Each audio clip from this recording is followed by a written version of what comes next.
సాయిరాం. బాబా భక్తులందరికీ కూడా నమస్కారం అండి. అందరూ కూడా సుఖంగా సంతోషంగా ఎప్పుడూ కూడా ఆనందంగా ఉండాలి అని చెప్పి ఆ బాబాగారి తరపున నేను కూడా మనస్ఫూర్తిగా కోరుకుంటున్నాను.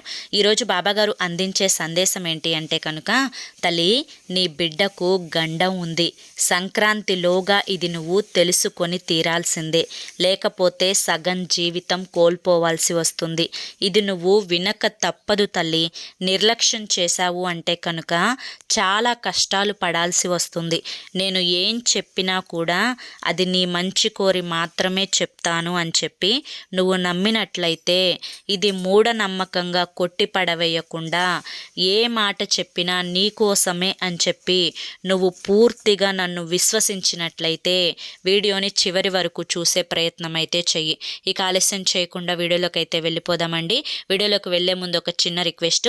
చాలామంది కూడా చెప్పుకోలేనటువంటి సమస్యలతోటి సతమతమైపోతూ వాటిని ఎలా తీర్చుకోవాలో తెలియక ఇబ్బంది పడిపోతూ ఉంటారు. అటువంటి వారి కోసం శ్రీ షిరిడి సాయిబాబా ఆశీస్సులతో జ్యోతిష్యం చెప్పబడును గురూజీ శివరామరాజు గారు.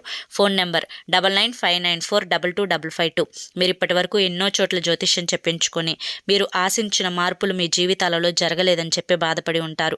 కానీ ఇక్కడ అస్సలు అలా జరగదండి. మీ సమస్యలు ఏవైతే ఉన్నాయో, ప్రేమ, పెళ్లి, ఉద్యోగం, రాజకీయం, సంతానం లేక ఇబ్బంది పడుతున్నా, భార్యాభర్తల మధ్య గొడవలున్నా, అప్పుల సమస్యలున్నా, శత్రువుల సమస్యలున్నా, అవేంటో మీరు గురువుగారికి వివరించి చెప్పినట్లయితే వాటికి తగిన పూజలు చేసి గురువుగారు మీకు రోజులలోనే పరిష్కారాన్ని చూపిస్తారు. గురువుగారు చెప్పింది చెప్పినట్లుగా 100కు 1000% జరుగుతుంది. నమ్మకంతో స్క్రీన్ మీద కనిపిస్తున్న నెంబర్కి అయితే కాంటాక్ట్ అవ్వండి. అంతేకాకుండా భార్యాభర్తల మధ్య వశీకరణ, స్త్రీ మరియు పురుషుల మధ్య వశీకరణ 100% జరపబడును. అంతేకాకుండా మాకున్నటువంటి ఎన్నో రకాలైన సమస్యలు కూడా గురువుగారు చేసిన పూజల వల్ల అన్నీ తీరి ఈ రోజున మేము ఆనందంగా జీవితంలో ముందడుగు వేస్తున్నాము. అలాగే మీ జీవితాల్లోకి సంతోషాలు రావాలి, ఆనందాలు రావాలి అంటే ఈ నెంబర్కి కాంటాక్ట్ అవ్వండి. ఇక ఆలస్యం చేయకుండా మనం వీడియోలోకి అయితే వెళ్ళిపోదాం. తల్లి, నీ బిడ్డకు గండం ఉంది అని చెప్పి భయపడుతున్నావా? బాబా భయపెడుతున్నారేంటి బాబా? ఈ మాటలన్నీ కూడా నాకెందుకు చెప్తున్నారు? మీరేం చెప్పాలి అనుకుంటున్నారు? ఇదంతా కూడా నాకు తెలియాలి బాబా. సంక్రాంతిలోగానే మీరు తెలుసుకోవాలి అని చెప్పి చెప్తున్నారు కదా. అసలు మీరు చెప్తున్న సందేశంలో ఉండే ఆంతర్యం ఏంటి బాబా? బిడ్డకు ఎందుకు గండం ఉంది? ఇదంతా కూడా నేను నీకు వివరించి చెప్తాను, జాగ్రత్తగా విను. తల్లి, ఈసారి సంక్రాంతి కీడుతో వస్తుంది. అది కూడా మగబిడ్డలు ఉన్న తల్లులకు కీడుతోటి వస్తుంది.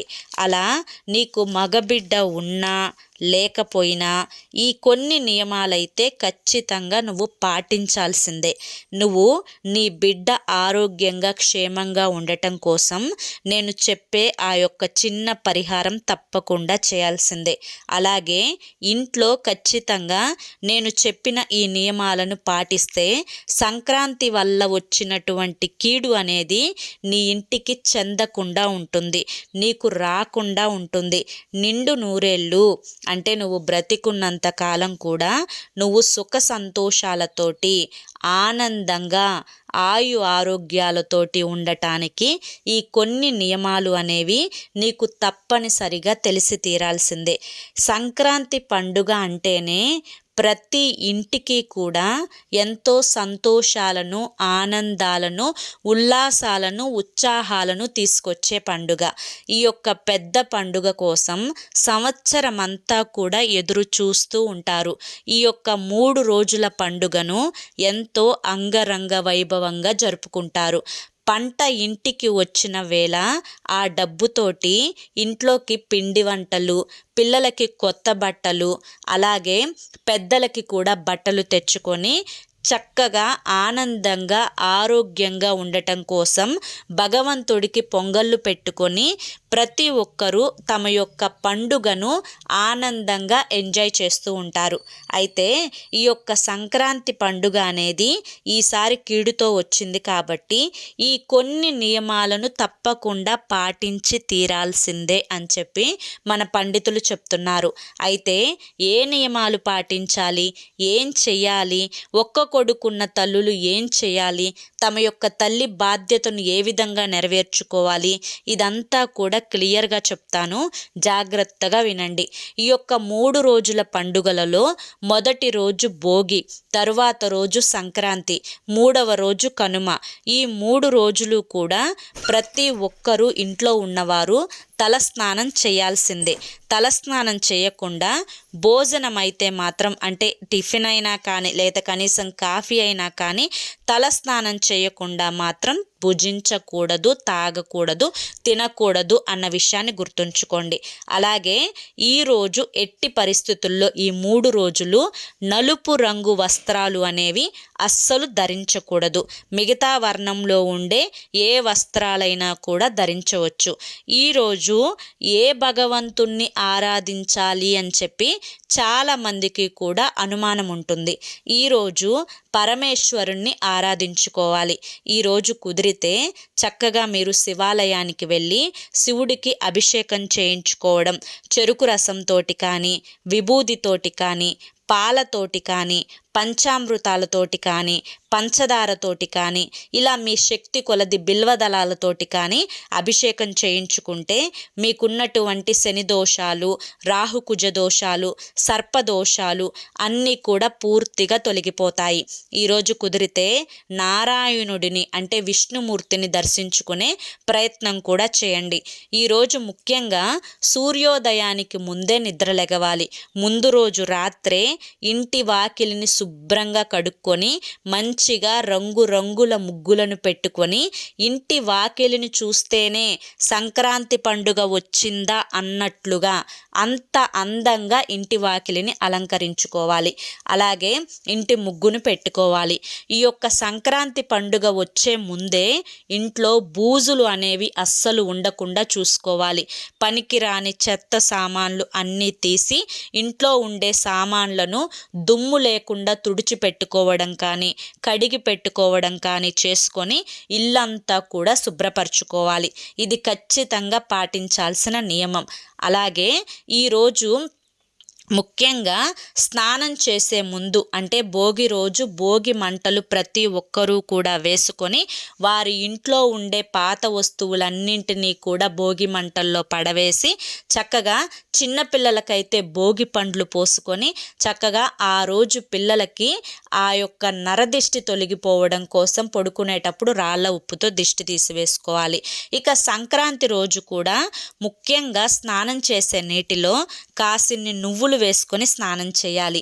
ఈ విధంగా స్నానం చేసే ఒక అర్ధగంట ముందు నల్ల నువ్వులను పిండిలాగా చేసి అందులో కొంచెం కొబ్బరి నూనెను వేసి ఆ పిండంతా కూడా శరీరం అంతా కూడా ఆ మొత్తం రుద్దుకొని, అంటే ఒక నలుగు పిండిలాగా మొత్తం మర్దన చేసుకొని ఒక అర్ధగంట ఆగి తల స్నానం చేయాలి.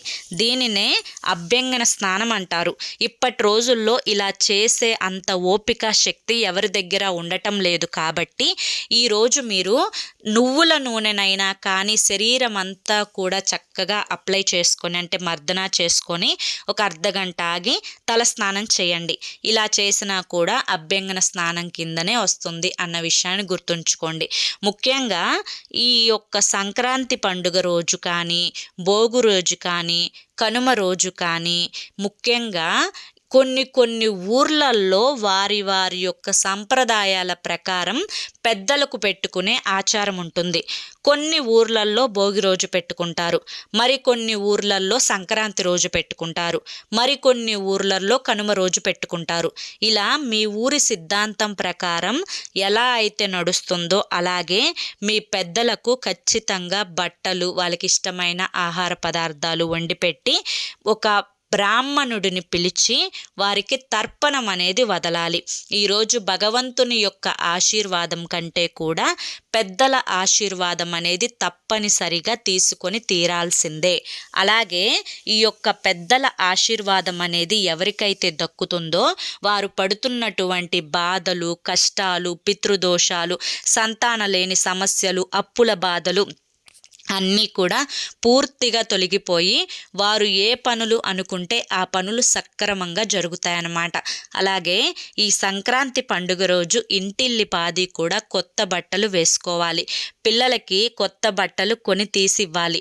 ముఖ్యంగా ఏముందిలే మొన్ననే కదా కొన్నాము ఇటువంటివేమి కూడా చెప్పకండి. సంక్రాంతి పండుగ అంటేనే కొత్త బట్టలు. మన పెద్దలు ఎలా ఎటువంటి వేసుకున్నా కూడా పర్లేదు, మనం కూడా వేసుకుంటే మంచిది. కానీ వాళ్ళు ఇచ్చిన చిన్న హృదయాలు వాళ్ళకి మాత్రం ఖచ్చితంగా కొత్త బట్టలు కొనాలి. ఏ ఇంట్లో అయితే ఆ బిడ్డ కొత్త బట్టలు వేసుకొని చక్కగా ఆ బట్టల్ని చూసి మురిసిపోతూ నవ్వుకుంటూ సంతోషంగా ఆ ఇంట్లో తిరుగుతూ ఉంటే అదే సగం లక్ష్మీ కళ అన్నమాట. ఈరోజు ఎట్టి పరిస్థితులలో కూడా ముఖ్యంగా ఆ యొక్క పెరుగు ఏదైతే ఉంటుందో పెరుగుని బ్రాహ్మణుడికి దానం ఇవ్వండి. నల్ల నువ్వులను కూడా బ్రాహ్మణుడికి దానం ఇవ్వండి.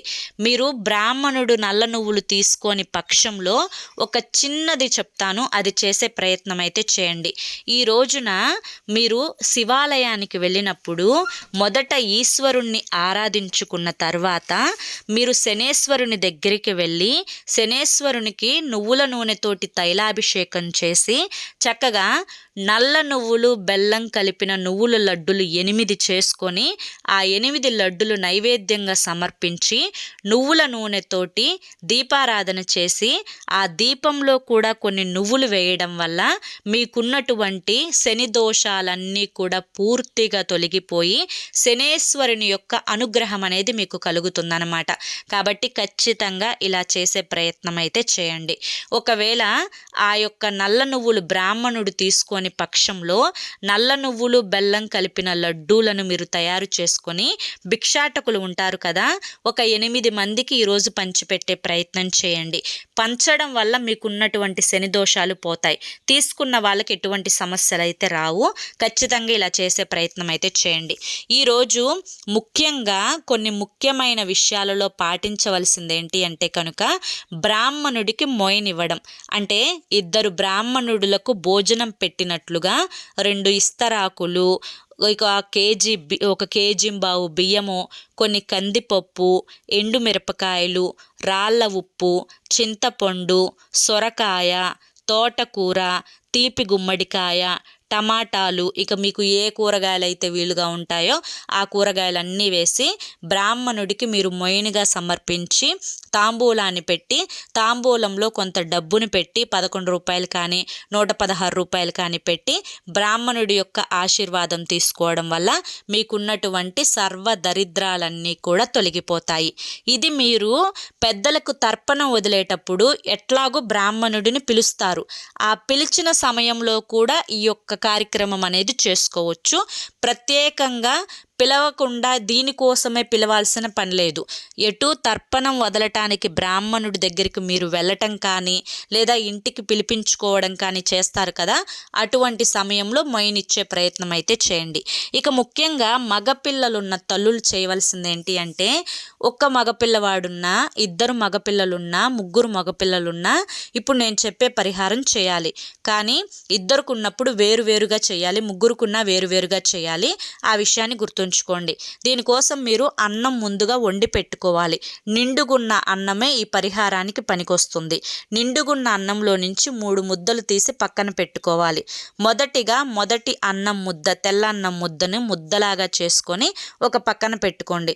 తరువాత ఇంకొంచెం అన్నం తీసుకొని అందులో పసుపు వేసి పసుపు ముద్దను తయారు చేసుకొని పక్కన పెట్టుకోండి. తరువాత ఇంకొంచెం అన్నం తీసుకొని అందులో కుంకుమ వేసి కుంకుమ ముద్దను తయారు చేసుకొని పక్కన పెట్టుకోండి. ఇప్పుడు మనకి తెలుపు రంగులో ఉండే ముద్ద, పసుపు రంగులో ఉండే ముద్ద, ఎరుపు రంగులో ఉండే ముద్ద, ఈ 3 ముద్దలు కూడా మనం రెడీ చేసుకున్నాం. ఇప్పుడు ఒక స్టీలు ప్లేటుని తీసుకోండి. ఆ స్టీలు ప్లేట్లో ఈ 3 ముద్దలు కూడా పెట్టి ఆ 3 ముద్దల మీద కొంచెం కొంచెం కొంచెం నల్ల నువ్వులు వేయండి. తర్వాత ఒక కోడిగుడ్డుని తీసుకోండి. కోడిగుడ్డులో అతీంద్రియమైన శక్తులు ఉంటాయి. నరదిష్టిని నరఘోషను తీసివేయడానికి కోడిగుడ్డు అనేది చాలా అద్భుతంగా ఉపయోగపడుతుంది. ఈ కోడిగుడ్డు మీద కాటుక గోరుముద్దతోటి ఇంటూ లాగా అంటే రాంగ్ సింబల్ ఉంటుంది కదా, ఆ ఇంటూ గుర్తును వేసేయండి. తర్వాత ఈ గుడ్డును కూడా ఆ అన్నం ముద్ద మీద పెట్టి మీ యొక్క పిల్లవాడిని సాయంత్రం పూట ప్రదోష కాలంలో సంక్రాంతి పండుగ రోజు సాయంత్రం 6 గంటల నుంచి 12 గంటల లోపు ఈ యొక్క పరిహారం చేసుకోవాలండి. మీరు పిల్లవాడిని ఇంటికి బయట అంటే గేటు బయట కాదు, రోడ్డు మీద కాదు, మనకి పంచ ఆవరణం ఉంటుంది కదా, అట్లా ఆవరణంలో కూర్చోపెట్టి చక్కగా మీరు తూర్పు ముఖంగా కూర్చోపెట్టి పిల్లవాడికి ముందు సవ్య దిశలో ఆ ప్లేటును పట్టుకొని కుడి చేతి వైపుకు 3 సార్లు, అపసవ్య దిశలో ఎడమ చేతి వైపుకు 3 సార్లు తిప్పేసి ఆ పిల్లవాడిని లోపలికి వెళ్ళేటప్పుడు కాళ్ళు చేతులు మొహము కడుక్కొని లోపలికి వెళ్ళి ఒంటి మీద ఉన్న బట్టలు విప్పేసి వేరే బట్టలు వేసుకోమనండి, కుదిరితే స్నానం చేయమనండి. ఇక మీరు ఆ ప్లేటును తీసుకొని వెళ్ళి బయట ఏదన్నా ఎవరు తొక్కని ప్రదేశంలో మొదట్లో గుడ్డు పగలకుండా వాటిని వదిలిపెట్టేసి మీరు లోపలికి వచ్చేటప్పుడు ప్లేటును కడుక్కొని కాళ్ళు చేతులు మొహము కడుక్కొని మీరు లోపలికి రండి. అట్లా 2 పిల్లలు ఉంటే 2 ప్లేటుల్లో చేయాలి, 3 పిల్లలు ఉంటే 3 ప్లేటుల్లో చేయాలి. ఇది తల్లి మాత్రమే చేయాలి. ఒకవేళ పిల్లలు అమ్మమ్మ వాళ్ళ ఇంట్లో నానమ్మ వాళ్ళ ఇంట్లో ఉంటే కనుక అమ్మమ్మలు నానమ్మలైనా కూడా చేయొచ్చు అన్న విషయాన్ని గుర్తుంచుకోండి. కన్న తండ్రి కూడా చేయొచ్చు, ఈ విషయాన్ని కూడా గుర్తుంచుకోండి. ఖచ్చితంగా ఇలా చెయ్యాలా అంటే చేయాల్సిందే. ఇది మూఢనమ్మకం అని చెప్పి అనుకొని అపోహపడొద్దు.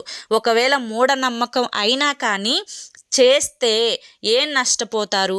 మీ పిల్లలకు ఉన్నటువంటి దిష్టి పోతుంది తప్ప ఎటువంటి నష్టం జరగదు. దీనికి డబ్బు ఖర్చు కూడా లేదు, ఒక్క గుడ్డేగా మీరు కొనేది. కాబట్టి ఖచ్చితంగా ఈ పరిహారం అనేది ప్రతి మగపిల్లవాడున్న తల్లులు చేసుకొని తీరాల్సిందే. ఈ విషయాన్ని అయితే గుర్తుంచుకోండి. ముఖ్యంగా ఈ యొక్క సంక్రాంతి పండుగ రోజు మినప గారెలు కానీ మినప సున్ని ఉండలు కానీ మినుములతో చేసిన పదార్థాలు కానీ ప్రతి ఒక్కరూ తినాలి. మినుము ఈరోజు ఎవరైతే తినరో రేపు ఇనుము తినిపిస్తాడంట దేవుడు వారి చేత.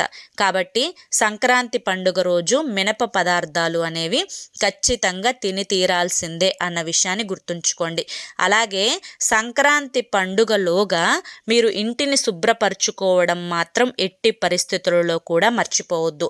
దేవుని మందిరాన్ని కూడా శుభ్రంగా చక్కగా బూజులు దులిపేసి దేవుని చిత్రపటాలు కూడా శుభ్రంగా తుడిచి మంచిగా గంధుమ రాసి కుంకుమ బొట్లు పెట్టుకొని ఆ పేపర్లు ఏవైతే ఉంటాయో ఆ పేపర్లన్నీ కూడా మార్చుకొని చక్కగా మళ్ళీ అంటే చక్కగా నీట్గా సిద్ధం చేసి పెట్టుకోవాలన్నమాట. పండుగ రోజు కల్లా కూడా ఈరోజు దేవుని ఆరాధన ఎంత ముఖ్యమో పెద్దలకి పెట్టుకోవడం కూడా అంతే ముఖ్యం.